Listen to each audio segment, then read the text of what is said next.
Mis on optilise kaitsepilli plussid? Kindlasti on üks see, et nägemiskontroll saab teostatud enne kaitsepilli ostu.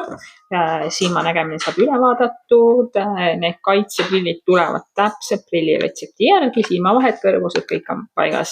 Neid saab isegi mitmevaatelisi peegeldusvastaste pinnakatetega, aga nad ikkagi vastavad kõigile standarditele, Euroopa Liidu nõuetele.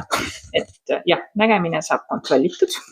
Need on mugavad prillid, et kui on prillikandja -5 või +3 või mis iganes, siis need on niivõrd mugavad, et sa tegelikult ei saagi aru, kas sa kannad kaitseprilli või sa kannad täiesti oma tavaraami, on ju. Pluss ongi tavaraamist rääkides, sa ei pea enam oma prilliga tööle minema.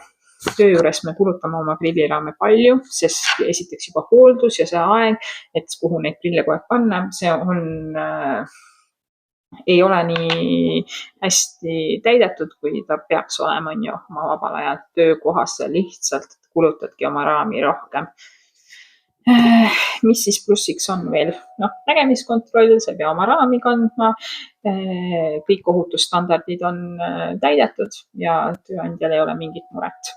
Töötajad tahavad seda prilli kanda ja on tegelikult soodne lahendus, kui sa lähed kohe sinna lainesse, et teeme kõigile, vahetame need prillid ära, siis on ikka väga pikaks ajaks rahu sellega, kaitseprillid on kõigil ees.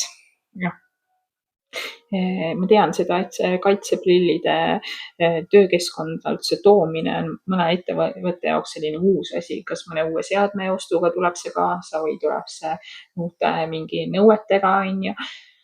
Aga need õiged head optilised kaitseprillid, see on lihtne, kiire lahendus. Nägemiskontroll, aitan prilliraami valida ja prillid valmis ja mure lahendatud. Ma ei tea, kas ma oskan veel lihtsamini seda seletada.